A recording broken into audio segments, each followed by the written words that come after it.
한때 $60까지 내려갔던 국제유가가 다시 오름세를 타기 시작했습니다. 세계 에너지 가격을 결정하는 석유 수출국 기구 오펙 플러스가 대규모 감산을 결정했기 때문인데요. 사우디아라비아 주도로 이들 회원국이 감산하겠다고 밝힌 양만 하루 총 116만 배럴에 달합니다. 그리고 저희 넘버스에서는요, 국제 석유 에너지 전문가 두 분을 섭외해 인터뷰했습니다. 세계은행과 유엔 산업개발기구를 거친 경제학자 맘두아 살라메 박사, 그리고 미국 에너지 헤지 펀드 어게인 캐피탈의 존 킬더프 파트너입니다. 이들은 감산의 실현 가능성과 에너지 가격 전망, 그리고 미국의 대응과 국제 금리 상황에 대해서 각기 다른 해석을 내놨는데요. 이 두 분의 이야기를 들으시고 여러분들께서 국제 에너지 상황에 대해서 조금 더 객관적으로 이해하실 수 있길 바랍니다.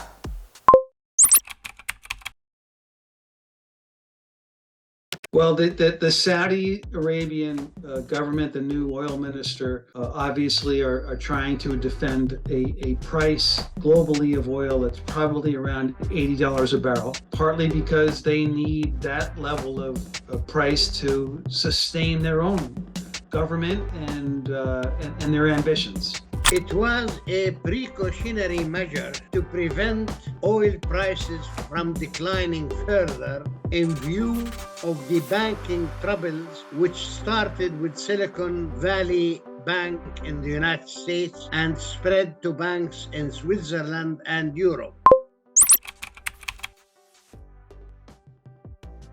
It's very clear that the global oil market and global oil demand are very robust. The other thing, oil prices are supported or underpinned by the fact that there is no spare oil production capacity in the world, including OPEC+.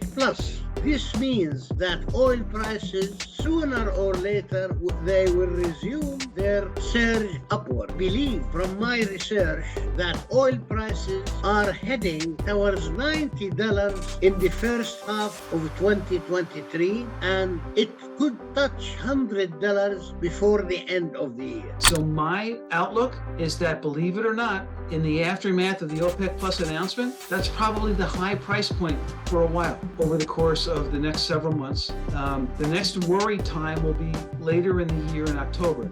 So for now, we have Brent crude oil at $85 a barrel or so. I expect it to stay steady and trend lower. I expect WTI, West Texas, the New York US marker, to stay at 80 and go lower. And then ask me again in September, there'll probably be another shoot up again in the fall, late fall, in the run up to the winter, because there'll be all kinds of anxiety again that'll be peddled by a lot of the investment bankers and all those folks.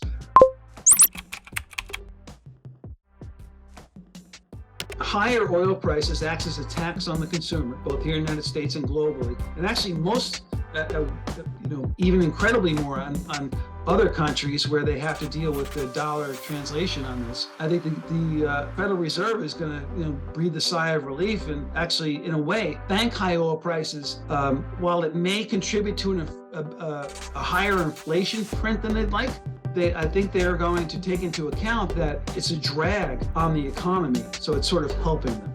But those of us who've been toiling in the oil market for years now know how just how wildly volatile it is and sort of the inputs that go into it. But I think the Federal Reserve is going to take it as sort of a help and maybe encourage them to pull back from even more interest rates hikes. There is an Arabic proverb which says sometimes the medicine is harder on the patient than the disease itself. In other words, central banks led by the U.S. Federal Reserve Bank are hiking interest rate as a solution to the inflation. Sometimes this doesn't work. It is inevitable that the federal bank will continue with its policy, because if it stops, it is admitting to the world that it failed to control inflation. But rather than going at hefty hikes of interest rate, they might go at 0.25% a month until they reach the limit they can do. Well, actually, since the pandemic in 2020, OPEC Plus has emerged as the most influential player in the global oil market. And its position was aided by the fact that U.S. shale production is now a spent force. They talk about increasing production to no avail. They are not able to increase their production meaningfully. Another factor to be noted is that the cooperation between Saudi Arabia and Russia with an OPEC Plus is very essential to the influence of OPEC. That will be good for the stability of the global oil market, and at the same time, it will act as a counterbalance to the United States trying to increase the flow of oil from its strategic petroleum reserve into the market to influence prices.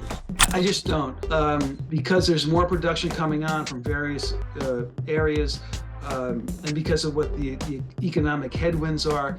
And also, too, let me just say this for the record. The track record of OPEC, and now OPEC Plus, to actually fulfill their obligations to cut production is zero. They fail miserably, and they've never been able to sustain the price via cuts.